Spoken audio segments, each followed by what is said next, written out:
Today we're going to look at the topic, Heaven is Made for You. It's being designed on purpose for you. And going along with that is the thought that God's timing is perfect. Because many people don't recognize both of these halves, that heaven is made for us and that God's timing is perfect. My grandmother, in the last 10 years of her life, really kept saying, I don't know why I'm here. And it was apparent to me, from a selfish point of view, she was praying for the extended family every day. I mean, that by itself was a reason to have her around. Those prayers helped support 30, 40, 50 people, and all those people impacted. There's a tremendous difference in God's kingdom. But she missed Grandpa. And life was hard at the end of her days. Sometimes people think God's timing isn't right. Either my life should be longer, or some people are thinking my life here on earth should be shorter. It's too painful, too much, can't handle it. But God's timing is perfect, so that's what we're going to look at today. Psalm 84 says, How lovely is your dwelling place, O Lord of hosts. God's dwelling place is beautiful beyond belief, extraordinarily wonderful. How lovely is your dwelling place. My soul faints, my soul longs, indeed it faints for the courts of the Lord. So my soul thinking about God's courts and being in God's courts is nearly overwhelmed. It's good to be in the courts of God. Now this is both metaphor and reality. So it's good to be here on Sunday to worship God. But it's also good to be in the real courts of the Lord, the earth and heaven. So while we're here on earth, it's good to be worshiping God everywhere because God is everywhere. God created everything. Some people think, oh, this is the only holy space, and that's just not it. The whole earth is holy. All the earth cries out to the glory of God. My soul longs, indeed it faints for the courts of the Lord. My heart and my flesh sing for joy to the living God. And the psalmist is thinking about this, thinks about a bird that's singing praises in the middle of God's temple. Probably had a more open air structure than we have, right? So birds are singing God's praises, and like that, the psalmist says, I too sing. My heart and my flesh sing for joy to the living God. Happy are those who live in your house, ever singing your praise. So it's good to be in God's house, singing God's praise. We're going to look at the story of John, picking up from where we left it last week. And last week, as we were reading, we saw that Jesus, while he was trying to give the disciples the most important lesson of all time, I guess, that we are to love one another. The new commandment that Jesus gives is that we love each other. While he was saying that, he said that in a context of also letting them know that he was leaving, that they couldn't follow him, that he was going to go someplace that they couldn't follow, and they got stuck on thinking about that. So the disciples are told to love one another, but Peter asks, Lord, why can't I follow you? I'll lay down my life for you. I'm ready to go anywhere you go.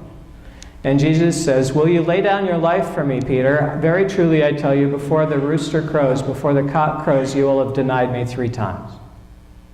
And one of the things about the Bible today is that some time ago, an administrator realized that people couldn't figure out how to look things up.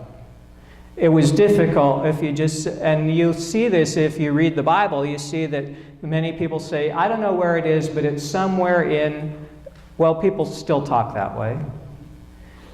But in our day, and for quite a while, people have been able to tell how to find the same verse because someone went through and put in chapters and verses. It wasn't God.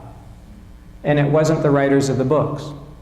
The writers of the books wrote letters, or historical accounts, or poetry, or a variety of forms, each of them writing whatever genre they were writing in. They did not write verses, and they did not write chapters.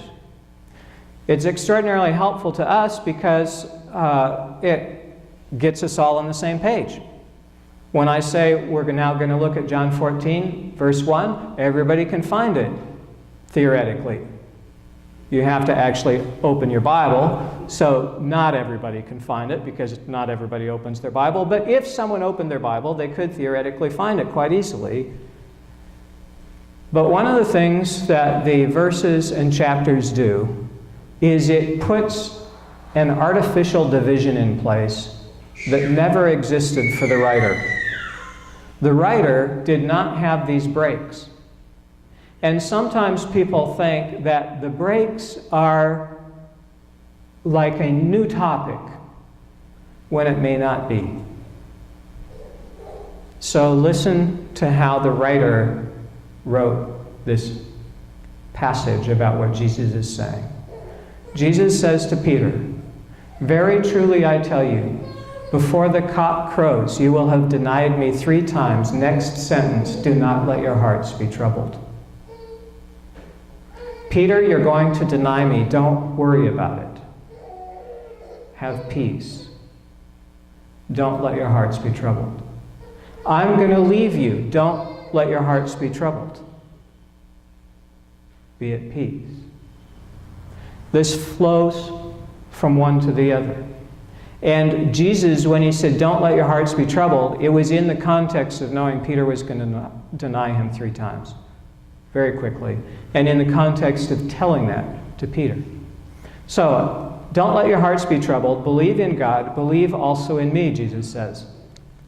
In my Father's house, there are many dwelling places. So Jesus says, you know, in heaven, there's lots of places to live, lots of places to stay, and I'm going to fix one up for you. In my Father's house, there are many dwelling places.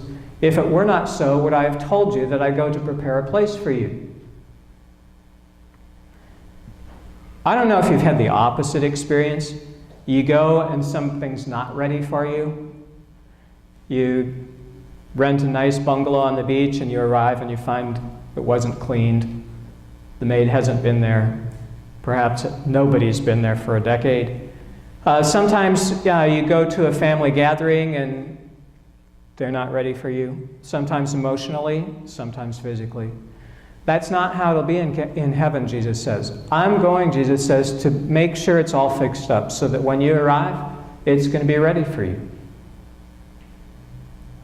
Jesus, besides being a good shepherd, is a good designer. He knows the kind of room that's going to be fitting for you. He knows the kind of setting that will be just right for you. He knows how to make something exactly right for you.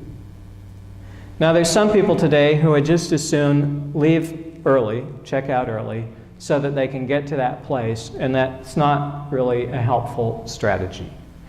This life, as painful as it sometimes is, glorious, joyous, and painful, as excruciating as it sometimes is, this life is worth living at all the parts of it, to help us get ready for the next. But Jesus says, if I go to prepare a place for you, and if I go and prepare a place for you, I will come again and take you to myself. So Jesus tells his disciples, I'm going to go fix it up, get it ready, and I am coming back.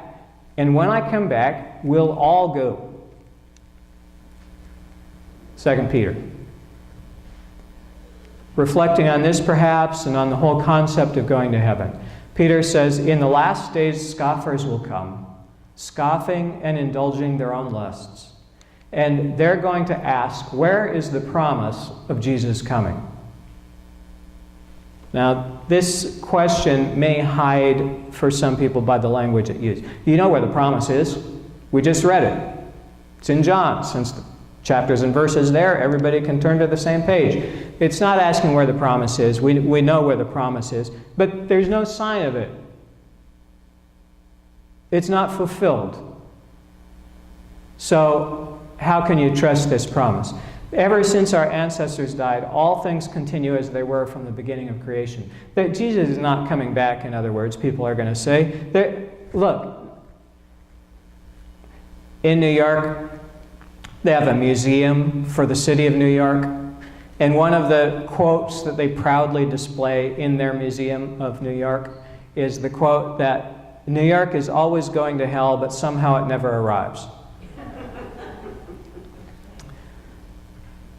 People are going to say, you know, Jesus promised he was coming back, but it's been 2,000 years.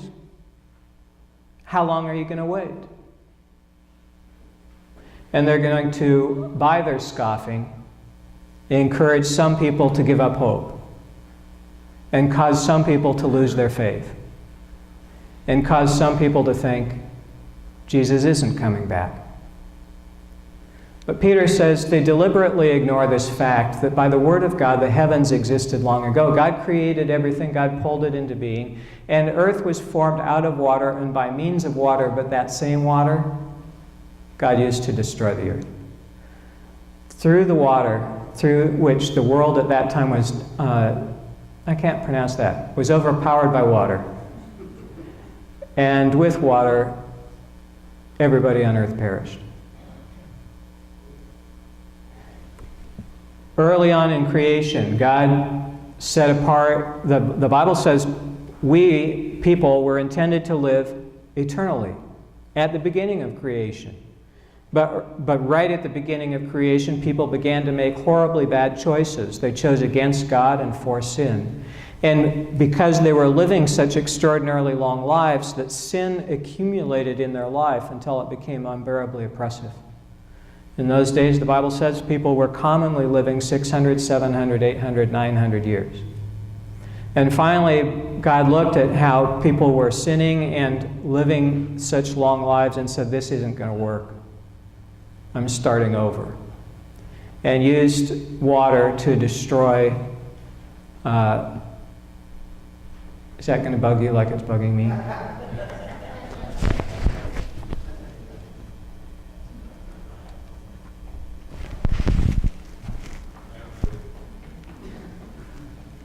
Are all the candles straight?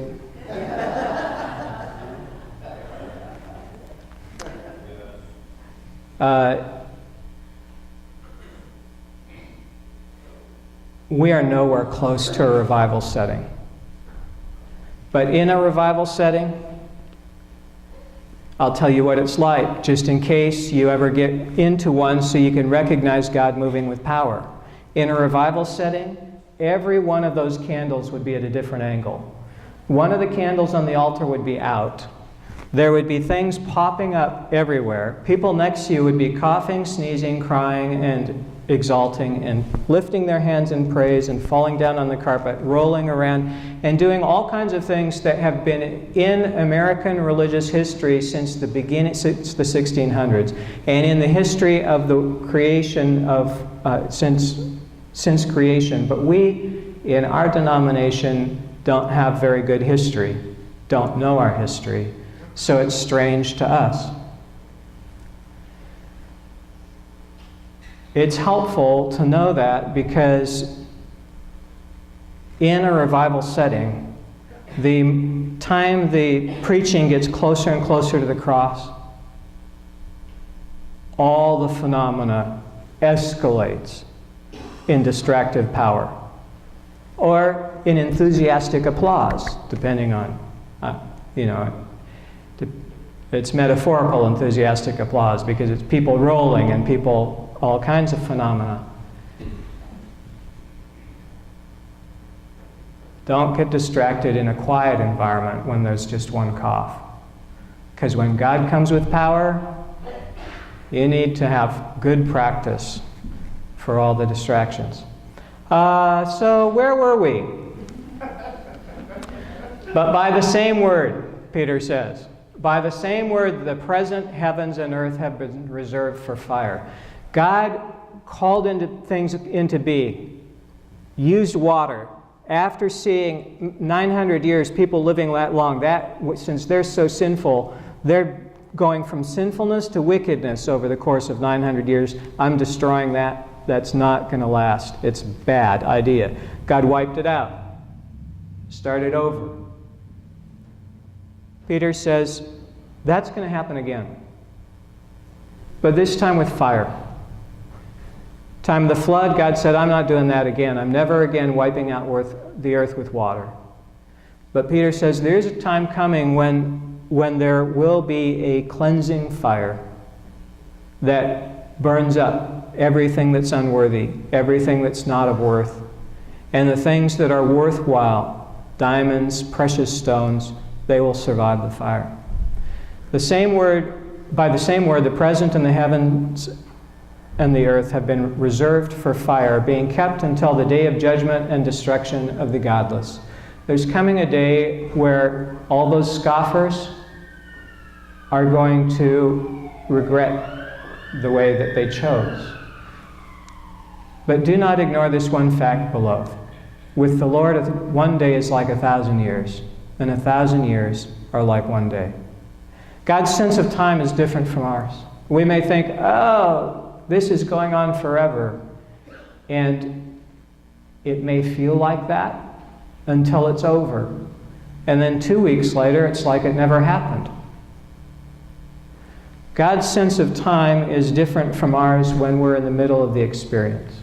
With the Lord, one day is like 1,000 years, and 1,000 years are like one day. So God's not slow about God's promises, like some people think about it. Every time I see this verse, I think of a train because of the era I grew up in. I grew up when you could still see a real steam train come into the Amtrak station. They put on the brakes 2 miles away, because if they didn't, it wouldn't be stopped by the time, I don't know if it's 2 miles, but a long, not 10 yards away. It was a long ways away the brakes went on, because the train was so powerful and had so much forward momentum that it took a long time to stop. And if you're a 3 to 5 year old boy watching all the steam and everything coming up to get this thing, it's really a great sight. It's coming into the station slower and slower and slower, but it finally arrives. Train conductors get out their little stools so that people can get on board. Somebody hollers, "All aboard!" And you think when the train's coming in, it's never going to get here. But it does. And when the train pulls in, it's also going to leave.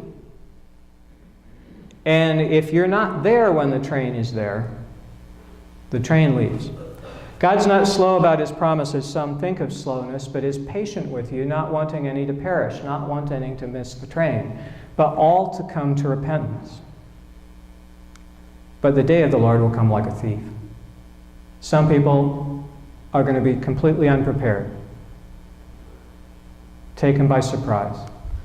The heavens will pass away with a loud noise, and the elements will be dissolved with fire, and the earth and everything that is done on it will be disclosed. Everything will be seen. And since all these things are to be dissolved in this way, what sort of persons ought you to be, Peter asked. He says, we should be leading lives of godliness and holiness, waiting for and hastening the coming of the day of the Lord. That this day coming with fire is a good thing, he says. And we should be eagerly trying to help it to come faster. Even though the heavens will be set ablaze and dissolved, and the elements will melt with fire when it comes. In accordance with his promise, we wait for a new heavens and a new earth where righteousness is at home. Peter says that when this day comes, one of the components of it, one of the key characteristics is going to be righteousness. All of those things that you think, that's not fair, that's not right, that's not how it should be, that'll all be sorted out. Righteousness will be at home. Not evil, not misconduct, not people sliding so that injustice happens. Righteousness will be at home. In this place where Jesus is going to prepare a place for you, it's a place where righteousness dwells. Therefore, beloved, while you're waiting for these things, strive to be found by him to be at peace, without spot or blemish. And this is difficult if you're waiting. Regard the patience of our Lord as salvation. Jesus is hoping that all of us come to salvation. We wait for a new heavens and a new earth where righteousness is at home. This is a promise, and this promise is one where your faith might be tested. Oh, it's been 2,000 years. The Holocaust, things aren't getting any better. Promise is righteousness will be at home, in spite of what you've seen, in spite of what you've lived through, in spite of your personal torments or the torments of your family or country. Righteousness is going to be at home in the next life. God's timing is perfect, and in this your faith will also be tested. If you're sitting in a jail cell with Joseph, Joseph is one of the early heroes of the Bible in the book of Genesis. He had an amazing vision of what God was going to do in his life, and instead he's sitting in a jail cell, falsely accused, waiting years, not days, years, for justice.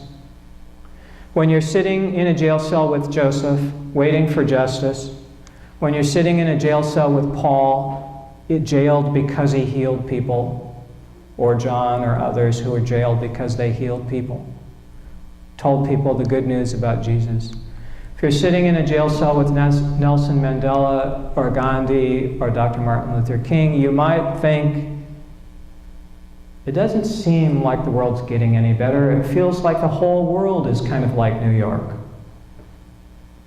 going to hell, and maybe sometimes getting there.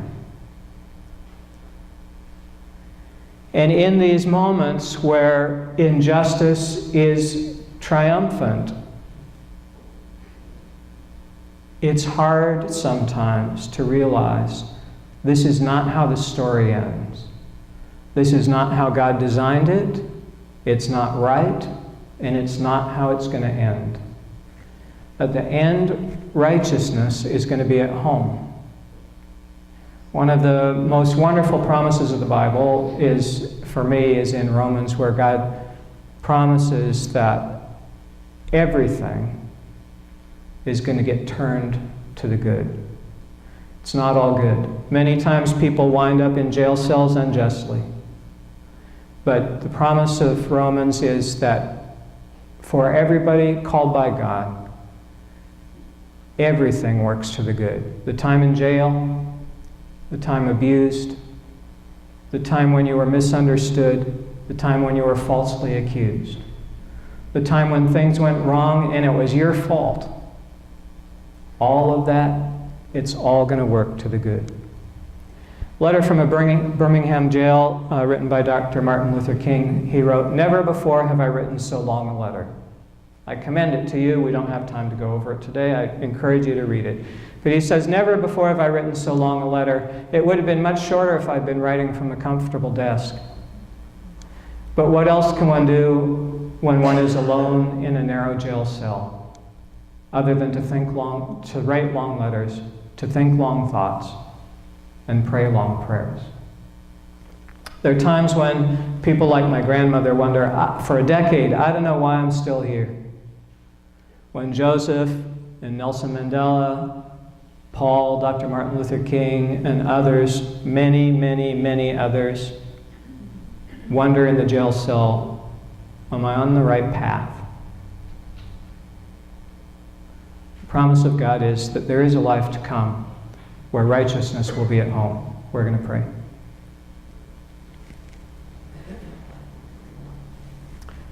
God, many of us today are quite comfortable, and for that we're extraordinarily grateful. But we also know that today there are many people on this planet who are not at all comfortable. Some of them because of their own fault, because of things that they've done, things they've said, things they've thought.